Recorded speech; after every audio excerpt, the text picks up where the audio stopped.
Chers internautes, bonjour. Bienvenue dans votre émission Le Format du Web, produit par ADN. Votre émission, Le Format du Web, revient avec ses deux rubriques questions directes et face caméra. Nous avons le plaisir d'accueillir Eri Djewouti d'Urgence panafricaine. C'est un proche collaborateur de Kémy Séba. Il est par ailleurs le représentant au niveau de l'Europe du mouvement Urgence panafricaine. Eri, bonjour. Bonjour mon frère, Urgence panafricaniste. Urgence panafricaniste qui n'est pas urgence panafricaine, je m'excuse de cette mégarde. Alors, pouvez-vous nous présenter, on va dire de façon succincte, en quelques mots, les objectifs de votre mouvement Urgence panafricaniste? Urgence panafricaniste, une ONG qui a été fondée fin 2015, début 2016.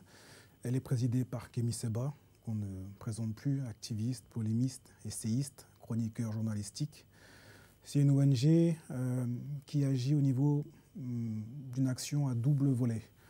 Un premier volet, sensibilisation politique, au niveau des thématiques liées au panafricanisme, aux questions liées à la souveraineté. Et un deuxième volet un peu plus caritatif, un peu plus social, avec tout un volet d'action, d'aide, que ce soit les microcrédits, comme on l'a fait au niveau du Bénin avec le programme Alodo, que ce soit les distributions de moustiquaires au Sénégal, que ce soit les distributions de repas gratuits qu'on a fait au Cameroun dans les prisons au niveau de la ville de Bamenda, que ce soit les maraudes qu'on a mis en place pour les frères migrants au niveau du Maroc, au niveau de la Tunisie. Enfin voilà, il y a tout un volet d'action sociale dans différents pays. Donc on mélange le politique et le social parce qu'on part du principe que le peuple ventre vide a du mal à écouter. Donc à partir du moment où le peuple a de quoi manger, il peut se mettre en ordre de bataille et en écoute d'un message politique.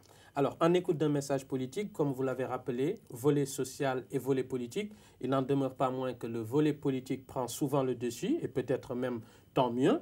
Et sur ce volet politique, on va dire que l'une de vos batailles aujourd'hui, de ces dernières années, en tout cas, de ce siècle, c'est relatif à ce qu'on appelle l'indépendance économique. Et quand on parle d'indépendance économique, directement, nous avons une pensée par rapport à l'indépendance monétaire de ces anciennes colonies françaises et la question du franc CFA. Comment un mouvement comme le vôtre arrive à mettre la question de l'indépendance monétaire au cœur aujourd'hui des débats en Afrique, mais aussi entre l'Afrique et l'Occident?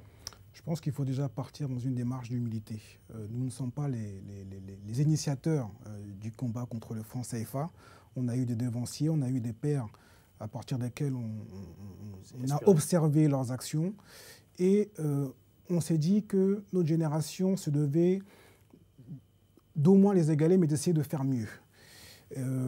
Au Cameroun, au Bénin, au Sénégal, au Gabon, vous aviez des écrivains, vous aviez des intellectuels qui s'intéressaient à ces questions. Mais chacun agissait en ordre dispersé.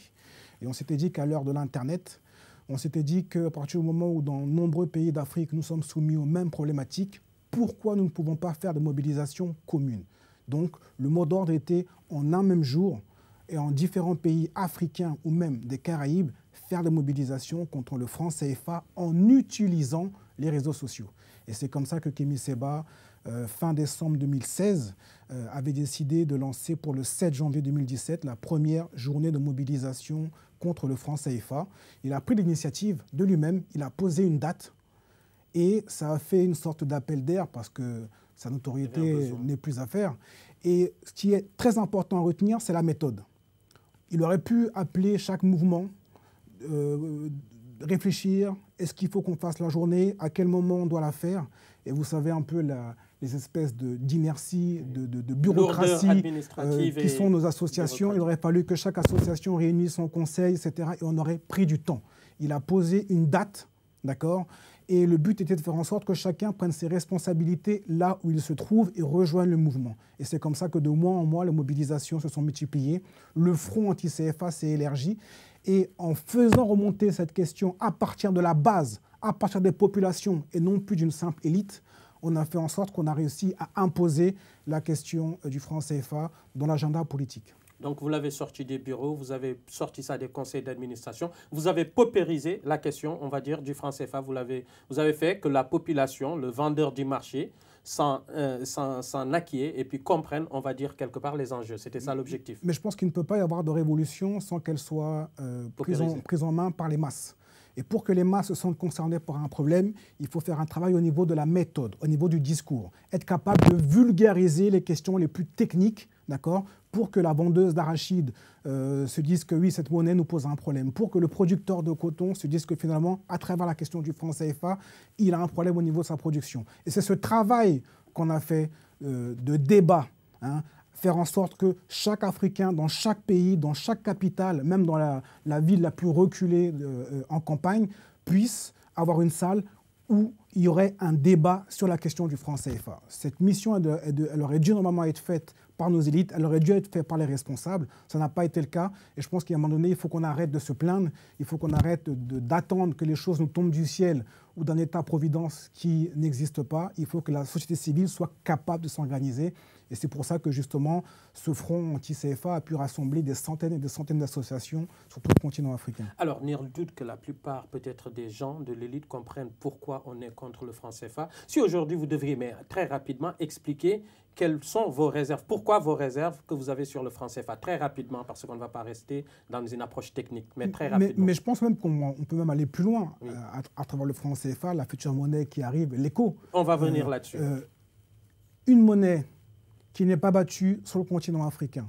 Une monnaie dans laquelle la France a un droit de veto, donc à savoir qu'elle est capable d'imposer ou de freiner toute décision qui peut être favorable à l'Afrique et donc défavorable à ses intérêts. Une monnaie qui ne peut pas être échangée d'une zone régionale à une autre, à savoir l'Afrique de l'Ouest à l'Afrique centrale. Une monnaie dans laquelle les entreprises françaises sont capables de rapatrier les bénéfices produits directement vers la métropole. Enfin, les raisons sont déclinables à l'infini. Et on se rend compte que cette monnaie, finalement, n'a pas été faite dans l'intérêt des Africains parce qu'elle n'a pas été décidée par les Africains. Elle n'a pas été décidée par les Africains, ni pour les Africains, mais pour d'autres intérêts économiques. C'est ce qu'on reproche au franc CFA. Et face à cela, de façon conjoncturelle, entre la planification qui a été faite par la Banque centrale et peut-être vos injonctions qui ont accéléré le calendrier, on nous pose sur la table la monnaie éco. Vous avez eu gain de cause alors ? Ou on change juste de nom? Mais je pense que ce qui s'est passé avec l'accélération du processus. La monnaie éco, c'était quelque chose qui était planifié depuis les années 80. Et bien, on l'a ressorti du fond de tiroir parce que le système impérialiste a toujours un temps d'avance. Ils se rendent bien compte que la monnaie du franc CFA est quelque chose qui ne peut plus être viable en cette époque de lutte contre l'impérialisme, contre le colonialisme. Ils se rendent bien compte que les opinions publiques africaines ont vu que quelque chose ne tournait pas rond avec cette monnaie et ils prennent encore un temps d'avance. Et on nous parle donc d'une monnaie unique, on nous parle d'harmonisation entre les différents marchés et on a l'impression que c'est quelque chose de positif. Ce qu'on dit, nous, c'est que lorsqu'il y a eu le débat sur la monnaie unique en Europe, il y a eu un débat populaire, il y a eu un référendum, on a eu des discussions au niveau des chambres parlementaires, chose que nous n'avons pas en Afrique. Et ça, c'est mauvais signe. Et il est hors de question qu'une fois de plus, nous passions à côté du train de l'indépendance, en tout cas de la souveraineté, pour se faire à nouveau rouler dans la farine. Et c'est maintenant que les sociétés civiles doivent se mobiliser pour faire en sorte que ce projet ne passe pas. Ça a été le raison de la mobilisation qu'on a fait le 14 septembre dans différentes capitales d'Afrique, également dans la diaspora, pour que justement les populations et en même temps les politiques se disent que il va falloir qu'on fasse attention parce que le peuple pousse, le peuple est avisé, le peuple est conscient et on ne pourra pas à nouveau rouler dans la farine des millions d'Africains. Donc on peut dire quelque part, chiche, mais discutons-en. Ne décidez pas sans nous. Je pense qu'il doit y avoir un débat. Je pense que les intellectuels, les économistes doivent pouvoir se prononcer sur cette monnaie, mais vous avez très peu d'informations qui filtrent. Et je pense que quand il y en a un projet qui n'est pas sain, on fait en sorte de ne pas en divulguer les contours, parce qu'on sait que si on ouvre le dossier de la monnaie éco et qu'on fait en sorte que chacun puisse avoir un minimum d'informations sur cette monnaie, en tout cas le processus actuel, sera rejeté. Bien, tiens, vous avez parlé des intellectuels, et ce n'est pas un terme galvaudé quand je le dis. Certains intellectuels, des économistes, il y a deux groupes. Il y a une tendance qui considère qu'il faut faire table rase sur le franc CFA, et que ça ne sert à absolument rien et que quelque part ça continue à, on va dire, à asservir les peuples africains. Et de l'autre, il y a d'autres qui disent, attention, la question n'est pas forcément monétaire, elle est sur la question du modèle économique. Certes, il y a le symbole de ce qu'on appelle l'indépendance monétaire, mais au-delà du symbole, il y a des dynamismes économiques qu'il faut mettre en place au préalable avant de changer de monnaie. Et qu'en fin de compte, que la monnaie pour eux n'est qu'une sorte d'habillage. Que répondez-vous à ceux qui disent, attention, vous êtes généralement, vous, quand je parle de vous, votre mouvement et d'autres mouvements qui demandent, vous êtes dans un discours simpliste. Oui, on connaît cette rhétorique de la Tartufferie. Ceux qui sont dans le discours simpliste, ce sont ceux qui nous font croire que l'Afrique se développe parce qu'il y a des taux de croissance à 2 chiffres. Or, au niveau des écoles, au niveau des hôpitaux, au niveau des infrastructures, le bon peuple ne voit pas cette croissance, ne voit pas cette avancée économique.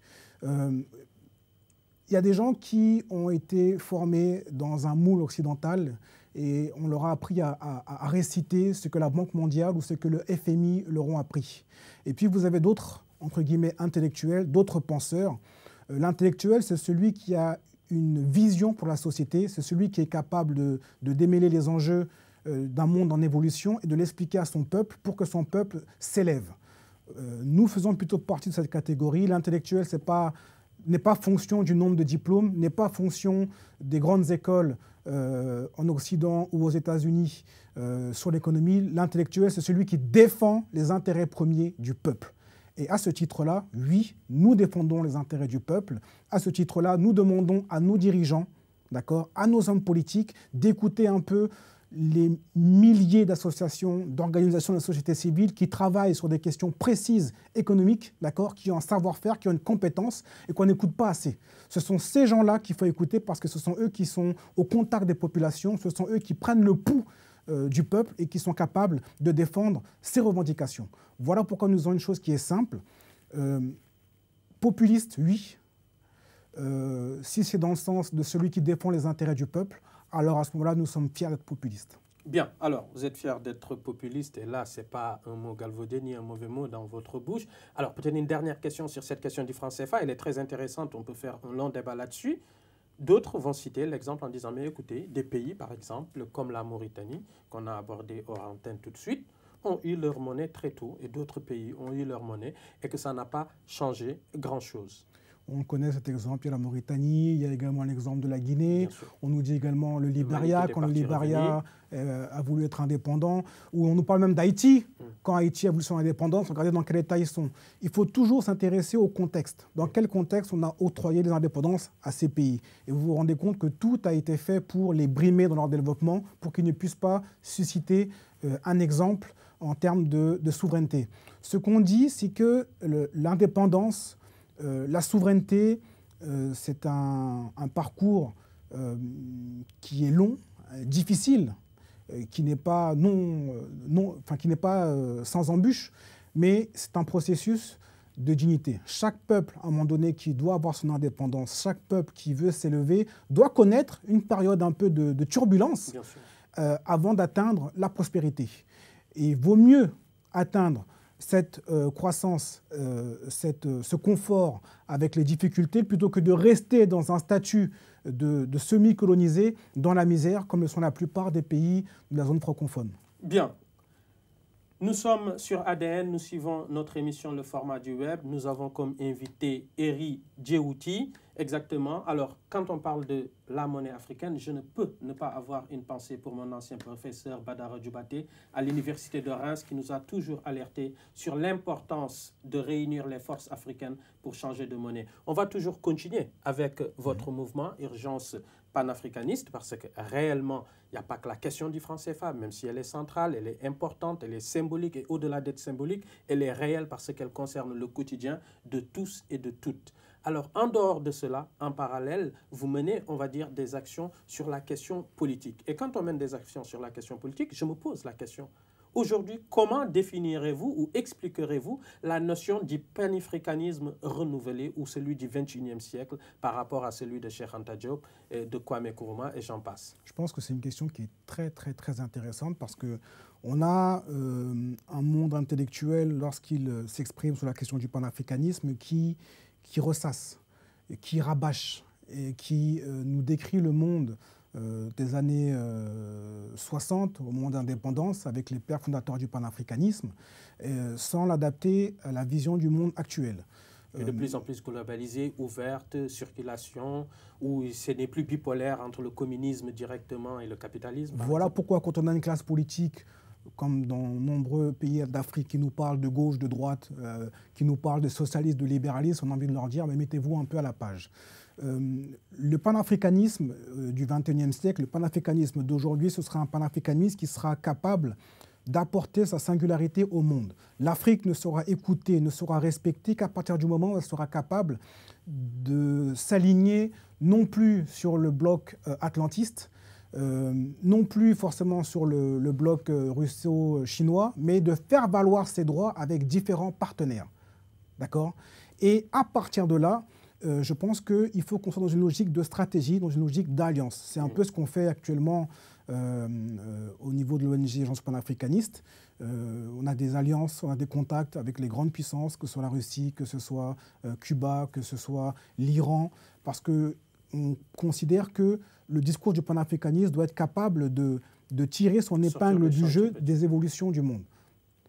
On ne doit pas uniquement parler d'unité du monde noir, ça c'est une première étape, mais maintenant pour que justement cette idéologie ne soit plus romantique et qu'elle soit capable d'arriver au pouvoir et d'avoir les leviers de décision, il faut qu'on soit capable de compter sur l'aide et le soutien de grandes puissances pour que justement les revendications de la société civile et son désir d'unification, d'unité du monde noir puissent avoir voix au chapitre au plus haut niveau. Parce qu'on sait que nos dirigeants politiques n'ont pas ce discours, ou alors c'est un discours de façade, mais il y a une autre voix qui est de plus en plus en train de s'incarner autour d'un personnage comme Kémy Séba, et qui est capable, à travers différents déplacements, d'exprimer une voix politique de la jeunesse insoumise, de la jeunesse fière, d'une jeunesse qui est enracinée dans sa culture, dans son paradigme.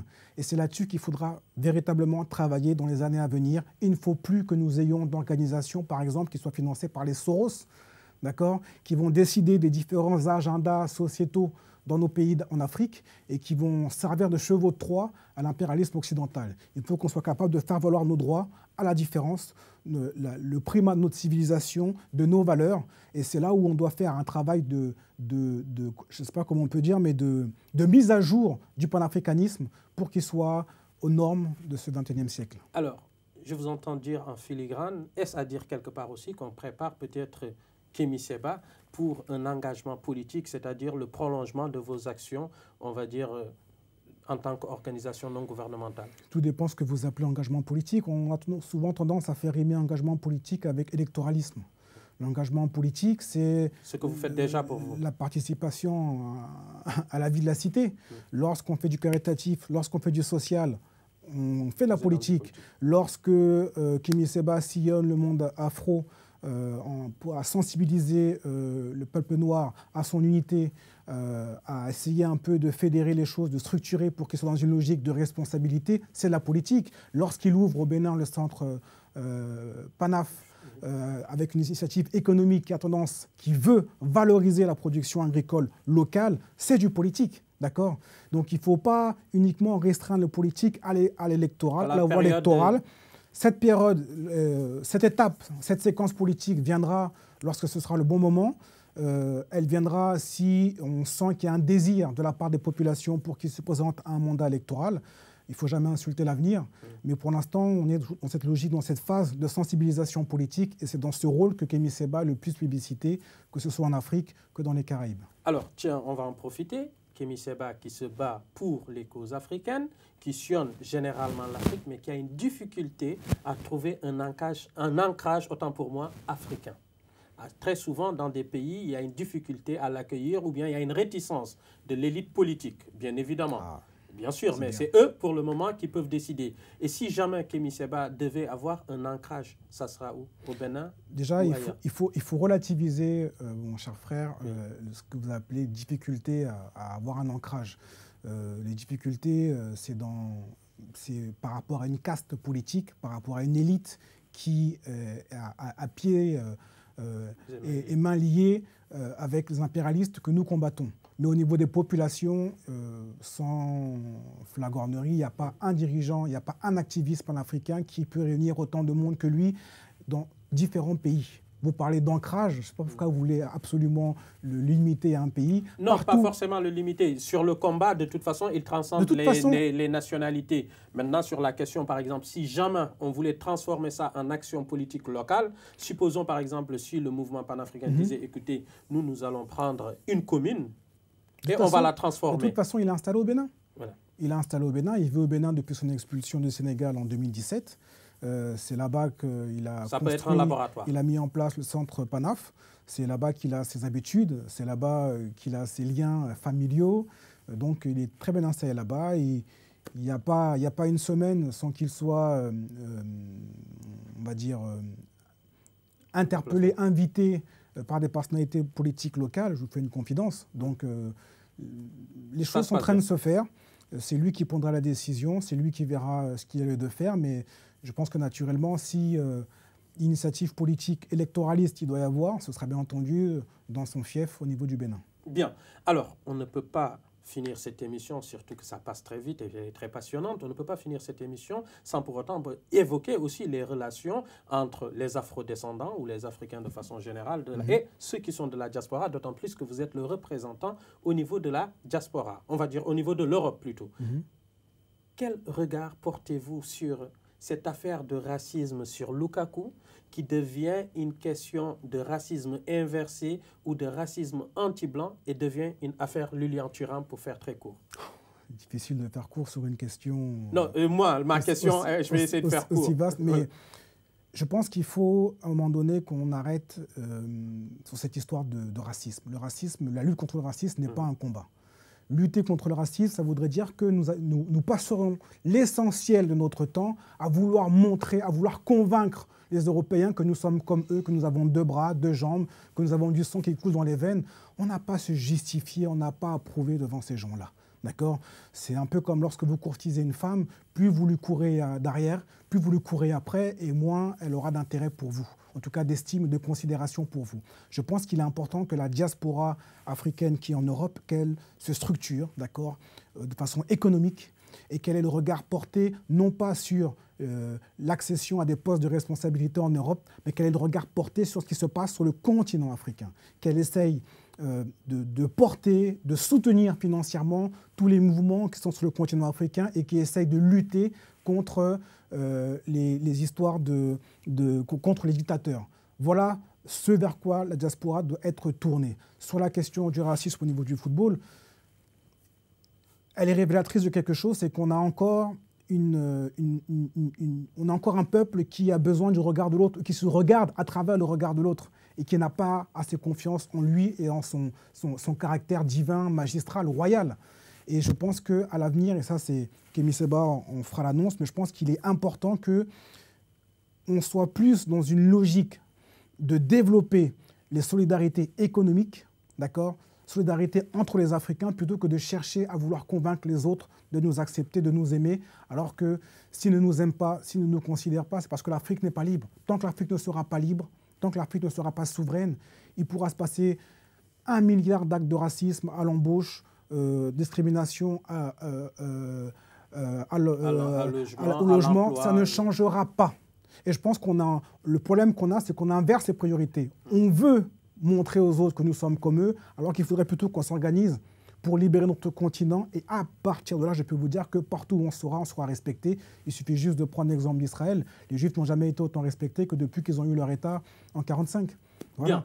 Donc, en dehors de la question sociale et politique, il y a une question réelle, c'est celle de la structuration économique dont devrait se faire le cheval de bataille les afro-descendants pour parler de façon triviale. On arrive presque à la fin de l'émission. J'ai pas mal de questions à vouloir poser, mais nous avons un format, il me semble que je l'ai même dépassé. On me regarde de l'autre côté de la régie. Alors, je vais vous laisser, Eri, dire peut-être un dernier mot au monde, à la jeunesse africaine, européenne, du monde. Vous regardez cette caméra, c'est notre dernière rubrique Face Caméra. Waouh! D'abord, je vous remercie, votre chaîne, pour cette invitation. Lorsque les gens nous démarchent, des chaînes comme la vôtre, il y a toujours un peu cette surprise qu'on puisse accepter leur invitation. Et nous, on a toujours un seul mot, c'est de dire que plutôt que de répondre là où les gens cherchent les invitations dans les médias de la France-Afrique comme TV5, RFI, Jeune Afrique ou je ne sais quoi, nous, on a toujours eu le regard porté sur les Africains, sur les médias africains, sur les médias diasporiques, parce qu'on ne peut pas avoir un discours d'unité si on n'est pas capable déjà de tourner notre regard vers nos médias locaux qui sont les premiers, on va dire, porte-voix, en tout cas relayeurs de notre message politique. De manière plus globale, j'aimerais également expliquer au peuple noir que nous sommes à un carrefour de notre histoire, qu'on n'a jamais été aussi proche de la victoire, qu'on n'a jamais été aussi proche de la libération. Certains, des fois, ont un discours un peu pessimiste en se disant « Oh, ça ne changera jamais ». Il faut surtout que les gens se rendent compte de tout le parcours, tout le chemin qui a été parcouru par rapport à encore ne serait-ce qu'une vingtaine d'années. Voilà. Alors, on n'a jamais été aussi proche de la victoire. Tels sont les mots de notre invité Eri Djewouti. J'espère que je n'écorche pas le nom. Chers internautes, merci d'avoir suivi votre émission, le format du web produit par ADN. Comme je le dis à chaque fois, aimez, commentez et surtout partagez. Au revoir et à très bientôt.